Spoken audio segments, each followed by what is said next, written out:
बिस्मिल्लाहिर्रहमानिर्रहीम। अस्सलाम वालेकुम जी नाज़रीन और सामीन, मैं हूँ सफ़िया बलोच और मैं आपसे मुखातिब हूँ अपने यूट्यूब चैनल सिंधवे से।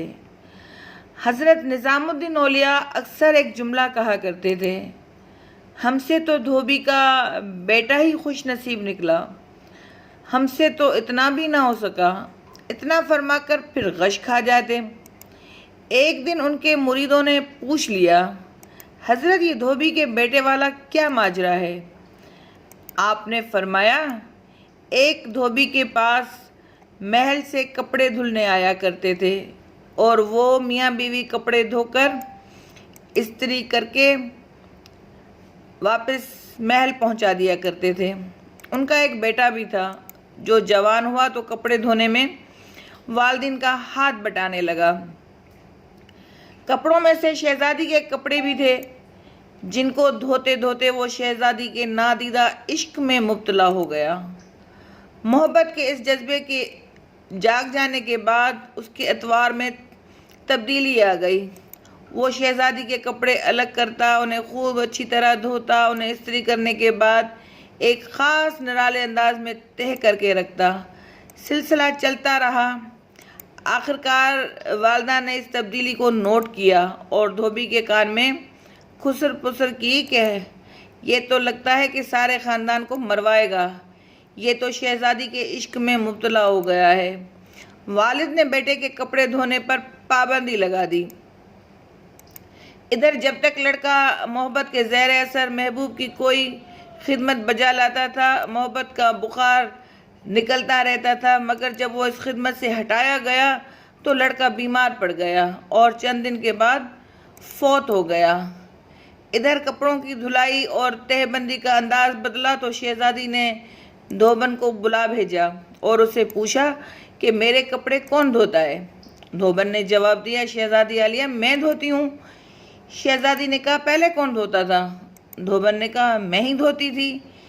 शहजादी ने उससे कहा, ये कपड़ा तह करो। अब धोबन से वैसे तय नहीं होना था। शहजादी ने उसे डांटा, तुम झूठ बोलती हो, सच सच बताओ वरना सज़ा मिलेगी। धोबन के सामने कोई दूसरा रास्ता नहीं था। कुछ दिल भी गम से भरा हुआ था। वो ज़ारो कतार रोने लग गई और सारा माजरा शहजादी से कह दिया। शहजादी ये सब कुछ सुनकर सन्नाटे में आ गई। फिर इसने सवारी तैयार करने का हुक्म दिया और शाही बग्गी में सवार होकर फूलों का टोकरा भर कर लाई और मकतूल मोहब्बत की कब्र पर सारे फूल चढ़ा दिए। ज़िंदगी भर इसका ये मामूल रहा कि वो उस धोबी के बच्चे की बरसी पर उसकी कब्र पर फूल चढ़ाने ज़रूर आती। ये बात सुनाने के बाद हज़रत कहते, अगर एक इंसान से बिन देखे मोहब्बत हो सकती है तो भला अल्लाह से बिन देखे मोहब्बत क्यों नहीं हो सकती? एक इंसान से मोहब्बत अगर इंसान के मिजाज में तब्दीली ला सकती है और वो अपनी पूरी सलाहियत और मोहब्बत उसके कपड़े धोने में बरोए कार ला सकता है, तो क्या हम लोग अल्लाह से अपनी मोहब्बत को इसकी नमाज पढ़ने में इस तरह दिलो जान से नहीं इस्तेमाल कर सकते? मगर हम बोझ उतारने की कोशिश करते हैं। अगर शहजादी मोहब्बत से तहशुदा कपड़ों के अंदाज को पहचान सकती है तो क्या रब करीम भी मोहब्बत से पढ़ी गई नमाज और पीछा छुड़ाने वाली नमाज को समझने से आजिज है? हज़रत निज़ामुद्दीन औलिया फिर फरमाते, वो धोबी का बच्चा उस वजह से कामयाब है कि उसकी मोहब्बत को कबूल कर लिया गया था, जबकि हमारे अंजाम का कोई पता नहीं, कबूल होगी या मुंह पर मार दी जाएगी।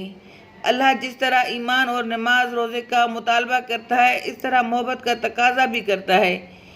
ये कोई मुस्तहब नहीं, फ़र्ज़ है, मगर हम गाफिल हैं।